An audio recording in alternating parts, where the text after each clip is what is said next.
The ratings for Wednesday's episode of AEW Dynamite on TBS have been released. Kazuchika Okada is set to make a stunning return to TNA Wrestling in 2024 after a near 12-year absence in the promotion that he has slammed on several occasions. Bryan Danielson is set to make a surprise appearance and actually wrestle a match at Ring of Honor's upcoming Final Battle pay-per-view. We'll let you know details about that. Plus, Deonna Purrazzo is reportedly set to explore free agency and could be set to leave Impact Wrestling, soon to be TNA Wrestling. QT Marshall's frustrations with AEW President Tony Khan have been revealed from an interesting source, and a big tag team match is set for tonight's episode of Friday Night SmackDown.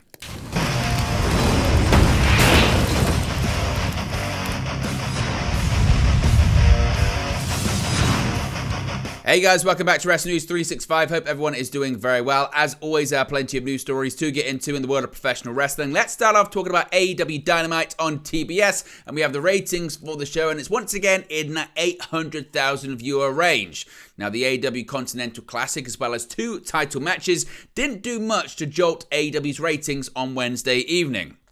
WrestleNomics is reporting that AEW Dynamite was viewed by 823,000 viewers, a 4% drop from last week's show.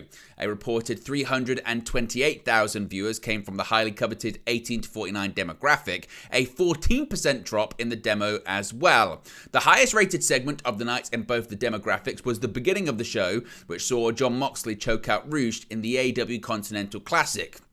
The lowest rated segment of the night in both demographics was the Continental Classic match between Switchblade Jay White and Jay Lethal, in which White was victorious. The audience rebounded for the main event match between Adam Copeland and TNT champion Christian Cage, although not to the levels of the start of the program, with most viewers tuning in for the overrun after 10 p.m. Eastern, which saw Nick Wayne's mother Shayna help Christian Cage retain the title.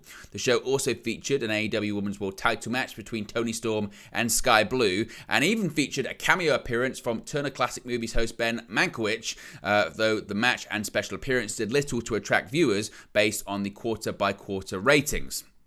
This news comes after last week's AEW Collision saw a stark rise in viewership for the struggling Saturday night viewership program, which saw Bryan Danielson get a victory over Ring of Honor World Champion Eddie Kingston in his Continental Classic debut match, bringing a 42% rise in overall viewership, while the 18 to 49 demographic was up 56%. What are your thoughts on the numbers for Wednesday's episode? Did you expect more, or is this just the range that AEW Dynamite finds itself in now, within 800,000 viewers to 900,000? And are we ever going to see Dynamite get back above 1 million viewers in the ratings again? Let me know your thoughts about that in the comments section below.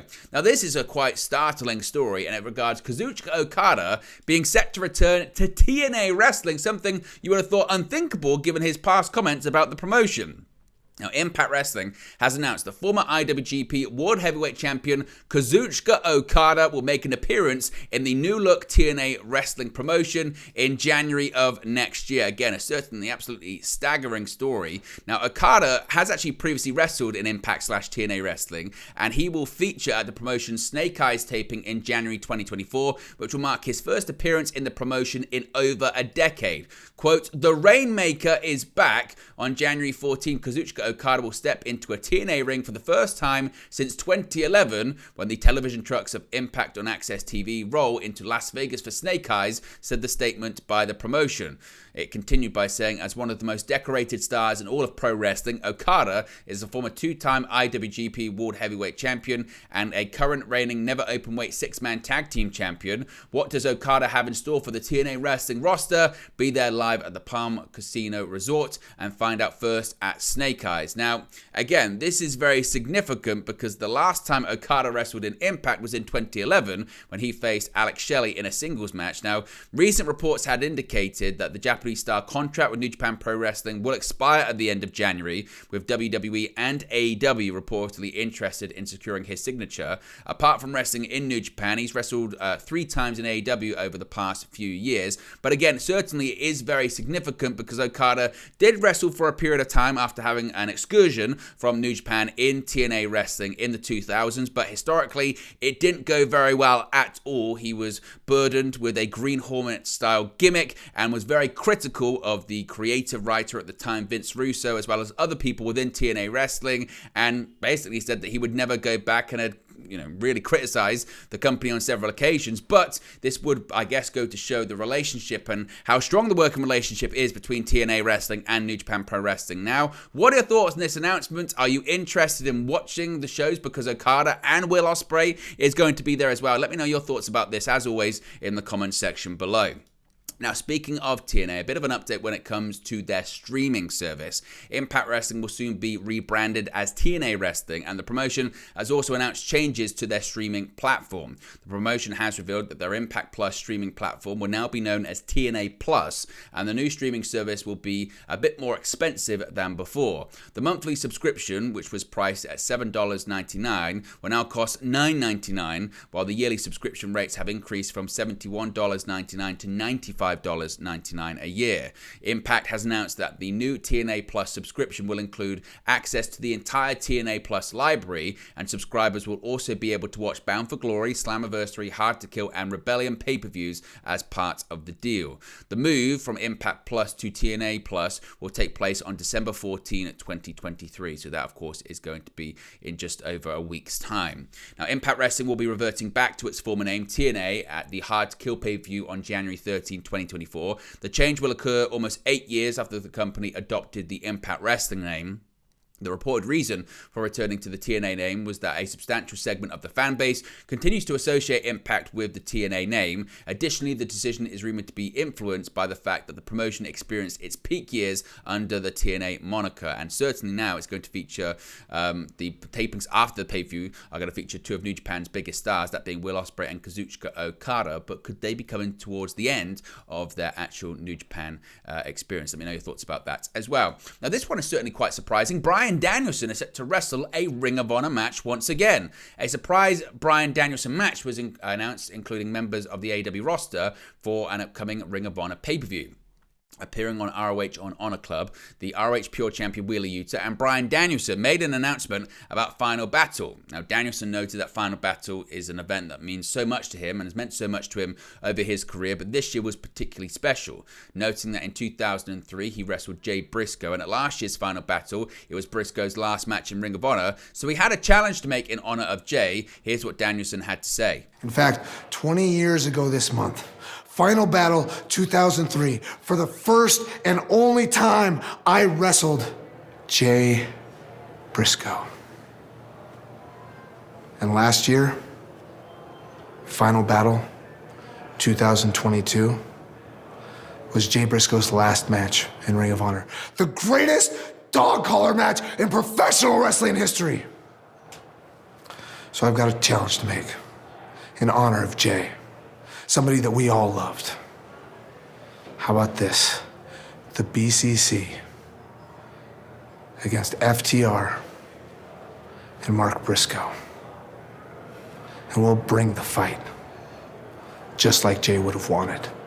Now, the match in question has yet to be officially formally accepted and confirmed, but the nature of it points to being made official very soon. Already set for action at Final Battle, Athena puts her Ring of Honor Women's World Championship on the line against Billie Starkz in the main event. Also, Shane Taylor is set to face off against Keith Lee, and there will be a match to determine the next Ring of Honor World Television Champion after that title was vacated by Samoa Joe. Of course, it was also recently reported that Ring of Honor had been struggling to sell tickets for the Final Battle event. It'll be interesting to see if Danielson's inclusion in the show will raise ticket sales. Let me know your thoughts about this match. Let me know your thoughts about the pay-per-view. Does this make you more interested to watch it, to buy a ticket to it? Let me know your thoughts about that too. Now, QT Marshall, we know he's set to leave AEW at the end of the year, resigning from his vice president role. And there are more details on his possible frustration with the AEW president and CEO, Tony Khan. In amongst all of this AEW news recently, it was the resignation, as I mentioned, of QT Marshall, who, in addition to being an active wrestler, has also been a backstage trainer, coach, and for a while was even really Tony Khan's right-hand man when it came to putting the television shows together. Now, Marshall is a current AAA Latin American champion, meaning he's been working under Conan for the Mexican promotion AAA.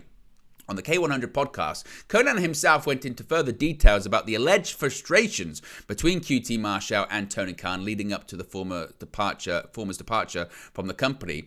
Conan said, quote, "I know for a fact this had been building up. He gets paid very well, but he was very frustrated because he does a lot of stuff, and Tony is the type of guy who changes his mind at the last minute. He only listens to top guys, which some of them don't have the best interest of the company at heart. QT Marshall recently announced that he was leaving AEW at the end of the year, with various reports thereafter noting backstage details. Marshall reportedly wanted to be more prominent as an in-ring talent than he's been able to do and be in AEW, and he also cited the promotion moving in a, quote, different direction as a reason for his departure. There was an outpouring of support for Marshall both publicly and privately from AEW stars following his announcements. However, when it comes to AEW as a whole, reported frustrations backstage persist regarding overall organization. According to a recent report from Dave Meltzer, there is growing negativity backstage, including concern over the recent departure of another name separate to Marshall, that being Kevin Sullivan, who of course was the vice president of post-production. So what are your thoughts on the backstage atmosphere right now in AEW? What are your thoughts on the negativity? What are your thoughts on the changes and how AEW is different to what it was at the beginning of its life? Let me know your thoughts about that. And do you think the changes are good? Do you think it's natural for a company and a product to evolve over time? Do you like the changes? What's your current thought on the AEW product as well? Now, Deonna Purrazzo, we spoke quite a lot about TNA and Impact Wrestling, but one star could be set to leave or at the very least explore free agency. Now, Fightful have reported that Deonna Purrazzo is set to hit the open market on January 1st, and she's exploring all possibilities. Fightful had previously reported quite a while back that Deonna Purrazzo's Impact Wrestling contract was set to expire and that she'd become a free agent at the beginning of 2024. In following up, Fightful have been told that Purrazzo intends to explore free agency and no deal with Impact Wrestling has been reached. Purrazzo has worked WWE, NXT, AEW, Ring of Honor, AAA, and Stardom in the past. There were some that believed that Purrazzo was set to stay with the company as she was featured on the TNA wrestling graphics. However, Fightful have been told that the last dates that are set for her deal are the Impact Wrestling Final Resolution tapings in Canada this coming weekend. Those that Fightful spoke to claim that things have remained amicable between Purrazzo and Impact Wrestling and that the door appears to be open to reach a deal or come back. However, as of right now, the four-time Knockouts World Champion is set to explore her options. So where do you think Deonna Purrazzo could go? Do you think she could go back to WWE? Do you think she could go to NXT? Could she go to AEW? Could she go to Japan? Or do you think she'll stay with Impact, soon to be TNA Wrestling? Finally, a big match announced for SmackDown tonight. Of course, it's the Tribute to the Troops special episode of SmackDown on Fox. And WWE has announced that Randy Orton will be teaming up with LA Knight to face Jimmy Uso and Solo Sikoa on this week's episode of SmackDown. Orton officially became part of the SmackDown roster during the December 1st episode last week. While deciding whether to sign with Nick Aldis and SmackDown or Adam Pearce and Raw, Paul Heyman led an attack by Uso and Sikoa on Orton. LA Knight came out to even the odds, setting up a future partnership against the Bloodline. This match will mark Orton's first on SmackDown since he and former WWE superstar Matt Riddle lost the Raw Tag Team titles to the then SmackDown Tag Team Champions, the Usos, in a winner-takes-all match. Knight and Orton will team together for the first time on the blue brand this week, and they haven't even faced each other in singles action either. The one thing both of them have in common is, of course, their hatred for the Bloodline. Orton is on a path of vengeance against the faction for injuring him, which put him out of action for more than a year, while Knight has been feuding with the group for quite some time now, even getting a shot at Roman Reigns' undisputed WWE Universal Championship at Crown Jewel earlier this year. Of course, tonight's episode of SmackDown is WWE's annual Tribute to the Troops special, and the special episode will mark the return of CM Punk to the blue brand for the first time in almost 10 years. Charlotte Flair will also be in action against Damage Control's Asuka, and 2 United States title tournament matches are on the card as Bobby Lashley will face Karrion Kross, while Dragon Lee will battle it out against Santos Escobar. But there you go, guys. This latest pro wrestling news for you. Be sure to smash a like on the like button. Be sure to subscribe, bottom right hand corner. As always, let me know your thoughts in the comment section below, and I'll speak to you again very, very soon. Hey guys, thank you for watching, listening, streaming, or however you come across this video today. Be sure to click on the video on the right there to watch our next video, or click the bottom there to subscribe, or the bottom right hand corner. Thank you very much, and I'll speak to you again very soon.